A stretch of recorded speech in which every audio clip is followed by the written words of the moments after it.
ಚಿಕ್ಕಬಳ್ಳಾಪುರ ಜಿಲ್ಲಾ ಕನ್ನಡ ಸಾಹಿತ್ಯ ಪರಿಷತ್ತಿನ ನಸೀಬೆ ಸರಿಯಿಲ್ಲವೇ ಎಂಬ ಅನುಮಾನ ಕಾಡುತ್ತಿದೆ. ಈ ಹಿಂದೆ ಇದ್ದ ಅಧ್ಯಕ್ಷರು ಸರಿಯಾಗಿ ವರ್ತಿಸುತ್ತಿಲ್ಲ ಎಂಬ ಆರೋಪಗಳು ತೀವ್ರವಾಗಿಯೇ ಕೇಳಿಬಂದಿದ್ದವು. ಅದೇ ಕಾರಣಕ್ಕೆ ಸಾಹಿತ್ಯ ಪರಿಷತ್ತಿಗೆ ನಡೆದ ಚುನಾವಣೆಯಲ್ಲಿ ಮಾಜಿ ಅಧ್ಯಕ್ಷರನ್ನು ಹೀನಾಯವಾಗಿ ಸೋಲಿಸಿದ ಕನ್ನಡ ಸಾಹಿತ್ಯ ಪರಿಷತ್ ಸದಸ್ಯರು ನೂತನ ಅಧ್ಯಕ್ಷರನ್ನು ಆಯ್ಕೆ ಮಾಡಿದ್ದರು. ಆದರೆ ನೂತನ ಆಡಳಿತ ಮಂಡಳಿಯು ಅದೇ ಹಾದಿಯಲ್ಲಿ ಸಾಗಿದೆಯೇ ಎಂಬ ಶಂಕೆ ಇದೀಗ ಕಾಡಲಾರಂಭಿಸಿದೆ. ಏಪ್ರಿಲ್ 23 ಮತ್ತು 24ರಂದು 2 ದಿನಗಳ ಕಾಲ ಜಿಲ್ಲಾ ಕನ್ನಡ ಸಾಹಿತ್ಯ ಸಮ್ಮೇಳನ ಆಯೋಜಿಸಲಾಗಿದ್ದು, ಈ ಸಮ್ಮೇಳನದ ಬಗ್ಗೆ ಎಲ್ಲೆಲ್ಲೂ ಅಪಸ್ವರಗಳೇ ಕೇಳಿಬರುತ್ತಿವೆ. ಟೀ ಅಂಗಡಿ, ಸಾಮಾಜಿಕ ಜಾಲತಾಣ, ಪತ್ರಕರ್ತರ ಭವನ ಎಲ್ಲಿ ನೋಡಿದರೂ ಪ್ರಸ್ತುತ ಸಾಹಿತ್ಯ ಸಮ್ಮೇಳನದ ಬಗ್ಗೆಯೇ ಚರ್ಚೆಯಾಗುತ್ತಿದ್ದು, ಜಿಲ್ಲಾಧ್ಯಕ್ಷರು ಮತ್ತು ಸಾಹಿತ್ಯ ಪರಿಷತ್ತಿನ ಪದಾಧಿಕಾರಿಗಳ ನಡವಳಿಕೆ ಬಗ್ಗೆ ತೀವ್ರವಾಗಿಯೇ ಟೀಕೆಗಳು ವ್ಯಕ್ತವಾಗುತ್ತಿವೆ. ಇದಕ್ಕೆ ಕಾರಣವೂ ಇಲ್ಲದಿಲ್ಲ. ಸಮ್ಮೇಳನ ಎಂಬುದು ಎಲ್ಲರನ್ನೂ ಒಗ್ಗೂಡಿಸಿಕೊಂಡು ಮಾಡಬೇಕಾದ ಕನ್ನಡದ ಹಬ್ಬ.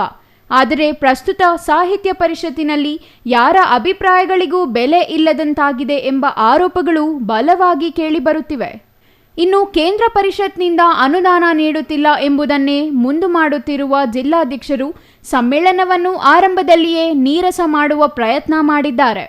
ಜನರನ್ನು ಸೆಳೆಯುವಲ್ಲಿ ಸಂಪೂರ್ಣ ವಿಫಲವಾಗಿರುವ ಪರಿಷತ್ತು ಕಾಲೇಜು ವಿದ್ಯಾರ್ಥಿಗಳನ್ನು ಕರೆತಂದು ವೇದಿಕೆ ತುಂಬಿಸುವ ಕಾರ್ಯಕ್ಕೆ ಮುಂದಾಗುತ್ತಿದೆ. ಸಾಹಿತ್ಯಾಸಕ್ತರನ್ನು ನಿರ್ಲಕ್ಷ್ಯ ಮಾಡಿ ಕೇವಲ ತಮ್ಮ ಹಿಂದೆ ಓಡಾಡುವ ಕೆಲವರಿಗೆ ಮಾತ್ರ ಮಣೆ ಹಾಕಲಾಗುತ್ತಿದೆ.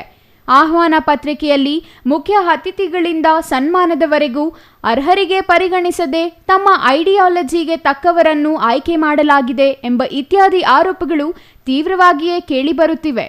ಈಗಾಗಲೇ ಶಾಲಾ ಕಾಲೇಜಿಗೆ ಮಾತ್ರ ಸಾಹಿತ್ಯ ಪರಿಷತ್ತು ಸೀಮಿತವಾಗಿದ್ದು, ಜನರಲ್ಲಿ ಒಂದು ಕಾರ್ಯವನ್ನೂ ಮಾಡಲು ಸಾಧ್ಯವಾಗಿಲ್ಲ. ಇದೀಗ ಅರ್ಹರನ್ನು ಆಯ್ಕೆ ಮಾಡುವಲ್ಲಿಯೂ ವಿಫಲವಾಗಿರುವ ಪರಿಷತ್ ತಮ್ಮ ಇಷ್ಟ ಬಂದ ರೀತಿಯಲ್ಲಿ ವರ್ತಿಸುತ್ತಿದೆ. ಅಲ್ಲದೆ ಸಮ್ಮೇಳನಾಧ್ಯಕ್ಷರ ಆಯ್ಕೆ, ಆಹ್ವಾನ ಪತ್ರಿಕೆ ಸೇರಿದಂತೆ ಎಲ್ಲ ವಿಚಾರದಲ್ಲಿಯೂ ಸದಸ್ಯರ ಅಭಿಪ್ರಾಯಗಳನ್ನು ಸೌಜನ್ಯಕ್ಕಾದರೂ ಕೇಳದೆ ತಮ್ಮ ಇಷ್ಟ ಬಂದ ರೀತಿಯಲ್ಲಿ ವರ್ತಿಸಿದ್ದಾರೆ ಎಂಬುದು ಪ್ರಸ್ತುತ ಎದ್ದಿರುವ ಆರೋಪಗಳಾಗಿವೆ. ಮುಖ್ಯವಾಗಿ ಪ್ರಸ್ತುತ ಸಾಹಿತ್ಯ ಪರಿಷತ್ ಜಿಲ್ಲಾಧ್ಯಕ್ಷರಾದವರಿಗೆ ಹಲವಾರು ಜವಾಬ್ದಾರಿಗಳಿವೆ. ಹಲವು ಸಂಘ ಸಂಸ್ಥೆಗಳ ಮುಖ್ಯಸ್ಥರಾಗಿದ್ದಾರೆ. ಹಾಗಾಗಿ ಕನ್ನಡ ಕಟ್ಟುವ ಕೆಲಸಗಳಲ್ಲಿ ನಿರತರಾಗಲು ಅವರಿಗೆ ಸಮಯ ಸಿಗುತ್ತಿಲ್ಲ. ಇದರಿಂದ ಸಾಹಿತ್ಯ ಪರಿಷತ್ ಕೆಲಸಗಳು ಮೂಲೆ ಗುಂಪಾಗಲು ಕಾರಣವಾಗಿದೆ ಎಂದು ಸಾಹಿತ್ಯಾಸಕ್ತರು ಕಿಡಿಕಾರಿದ್ದಾರೆ. ಅಲ್ಲದೆ ಸಾಹಿತ್ಯ ಸಮ್ಮೇಳನ ಯಶಸ್ವಿಯಾಗಿ ನಡೆಸಬೇಕಿತ್ತು. ಆದರೆ ಕನ್ನಡ ಭವನ ಉದ್ಘಾಟನೆಯಲ್ಲಿಯೇ ಸಮ್ಮೇಳನ ಮುಗಿಸಲು ನಿರ್ಧರಿಸಿರುವುದು ಸಾಹಿತ್ಯಾಸಕ್ತರ ಕೆಂಗಣ್ಣಿಗೆ ಗುರಿಯಾಗಿದೆ. ಜಿಲ್ಲಾ ಕನ್ನಡ ಸಾಹಿತ್ಯ ಸಮ್ಮೇಳನ 23 ಮತ್ತು 24ನೇ ತಾರೀಕು ನಡೀತಾ ಇದೆ. ಈ ಸಮ್ಮೇಳನ ಆಯೋಜಕರು ಕೇಂದ್ರ ಕನ್ನಡ ಸಾಹಿತ್ಯ ಪರಿಷತ್ತಿನ ಬೈಲಾ ಅಡಿಯಲ್ಲಿ ಕಾರ್ಯಕ್ರಮನ ಆಯೋಜನೆ ಮಾಡಿಲ್ಲ ಅನ್ನೋ ಕೂಗು ಎಲ್ಲ ಕಡೆ ಎದ್ದಿದೆ. ನನ್ನ ಅಭಿಪ್ರಾಯದಲ್ಲೂ ಸಹ ಇವರು ಕಳೆದ 3.5 ದಶಕದಲ್ಲಿ, ಅಂದರೆ ನಾನು ಕೇಳಿದಂತೆ ಅಲ್ಲ, ಚಿಕ್ಕಬಳ್ಳಾಪುರದಲ್ಲಿ ನಾನು ಕಂಡಂತೆ, ನಾನು ಭಾಗವಹಿಸಿದಂತೆ ಕನ್ನಡ ಕಾರ್ಯಕ್ರಮ, ಕನ್ನಡದ ಅಭ್ಯುದಯ, ಕನ್ನಡದ ಹೋರಾಟಗಳಲ್ಲಿ ಸತತವಾಗಿ ಭಾಗವಹಿಸ್ಕೊಂಡು ಬಂದಂತಹ ಹಿರಿಯರನ್ನ ಜಿಲ್ಲೆಯಾದ್ಯಂತ ತಾಲ್ಲೂಕುವಾರು ಆಯ್ಕೆ ಮಾಡೋದರಲ್ಲಿ ವಿಫಲರಾಗಿದ್ದಾರೆ ಅಂತ ನಾನು ಹೇಳೋದಕ್ಕೆ ಇಷ್ಟಪಡ್ತಾ ಇದ್ದೀನಿ. ಈ ವಿಚಾರದಲ್ಲಿ ಸ್ಪಷ್ಟೀಕರಣ ಕೊಡೋ ಒಂದು ವಿಚಾರ ಅಂದರೆ, ಗುಂಡೂರಾಯರು ಮುಖ್ಯಮಂತ್ರಿಗಳಾಗಿದ್ದಾಗ 1982ನೇ ಇಸ್ವಿನಲ್ಲಿ ಡಾಕ್ಟರ್ ರಾಜ್ಕುಮಾರ್ ಪಾಟೀಲ್ ಪುಟ್ಟಪ್ಪರವರ ನೇತೃತ್ವದಲ್ಲಿ ಗೋಕಾಕ್ ಚಳುವಳಿ ವ್ಯಾಪಕವಾಗಿ ನಡೆದಿತ್ತು.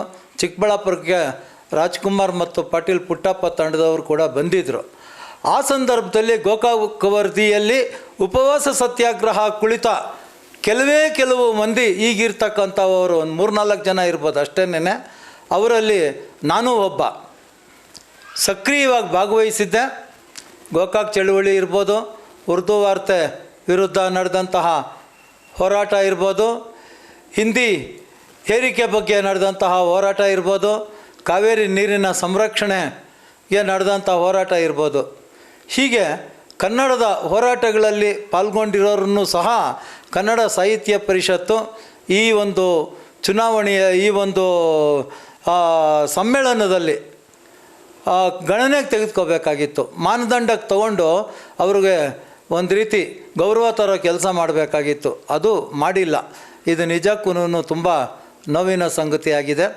ಹಾಗೂ ಶಿಷ್ಟಾಚಾರದ ಬಗ್ಗೆ ಬಂದರೆ ನಿಕಟಪೂರ್ವ ಅಧ್ಯಕ್ಷರು ಯಾರೇ ಇರ್ಬೋದು, ಕೈವಾರ ಶ್ರೀನಿವಾಸ್ ಇರ್ಬೋದು, ಇನ್ನೊಬ್ರು ಇರ್ಬೋದು, ಮತ್ತೊಬ್ರು ಇರ್ಬೋದು, ಯಾರು ನಿಕಟಪೂರ್ವ ಕನ್ನಡ ಸಾಹಿತ್ಯ ಪರಿಷತ್ ಅಧ್ಯಕ್ಷರಾಗಿರ್ತಾರೋ ಅವರು ಕಾರ್ಯಕಾರಿಣಿಯಲ್ಲಿರ್ತಾರೆ. ಅವರಿಗೆ ಗೌರವ ಕೊಡಬೇಕಾದ್ದು ಈಗಿನ ಅಧ್ಯಕ್ಷರು ಮತ್ತು ಕಾರ್ಯಕಾರಿಣಿ ಕರ್ತವ್ಯ. ನನಗೆ ತಿಳಿದ ಮಟ್ಟಿಗೆ, ನಾನು ಕೇಳಿದ ಮಟ್ಟಿಗೆ ಕೈವಾರ ಶ್ರೀನಿವಾಸ್ ಅವರು ಮಾಜಿ ನಿಕಟಪೂರ್ವ ಅಧ್ಯಕ್ಷರಾಗಿದ್ದರೂ ಸಹಿತ ಅವ್ರನ್ನ ಚುನಾವಣೆ ಸಂದರ್ಭದಲ್ಲಿ ಅವ್ರನ್ನ ಬೆಂಬಲಿಸಿದಂಥವ್ರನ್ನ ಈಗಿನ ಅಧ್ಯಕ್ಷರು ಮೂಲೆ ಗುಂಪು ಮಾಡಿದ್ದಾರೆ. ಇದು ಕೂಡ ಕೇಂದ್ರ ಸಾಹಿತ್ಯ ಪರಿಷತ್ತಿನ ಬಯಲಾದಂತೆ ಈಗಿನ ಸಾಹಿತ್ಯ ಪರಿಷತ್ ನಡೀತಾ ಇಲ್ಲ ಅಂತಕ್ಕಂಥ ಮಾತು ನಾನು ಹೇಳೋದಕ್ಕೆ ಇಷ್ಟಪಡ್ತಾ ಇದ್ದೀನಿ. ಒಟ್ಟಿನಲ್ಲಿ ಅರ್ಹರನ್ನು ಪರಿಗಣಿಸುವುದಿಲ್ಲ ಎಂಬುದು ಮೊದಲಿನಿಂದಲೂ ಇರುವ ಆರೋಪವಾಗಿದ್ದು, ಇದಕ್ಕೆ ಪೂರಕವಾಗಿಯೇ ಪ್ರಸ್ತುತ ಸಾಹಿತ್ಯ ಪರಿಷತ್ನ ಪದಾಧಿಕಾರಿಗಳು ನಡೆದುಕೊಳ್ಳುತ್ತಿರುವುದು ವಿಪರ್ಯಾಸವೇ ಸರಿ. ತೀವ್ರ ಅಪಸ್ವರಗಳು ಮತ್ತು ಅನುದಾನ ಕೊರತೆಯ ನಡುವೆ ಜಿಲ್ಲಾ ಸಾಹಿತ್ಯ ಸಮ್ಮೇಳನ ಯಾವ ರೀತಿಯಲ್ಲಿ ನಡೆಯಲಿದೆ ಎಂಬುದನ್ನು ನೋಡಬೇಕಿದೆ. Ambarish N, CTV news, Chikkaballapur.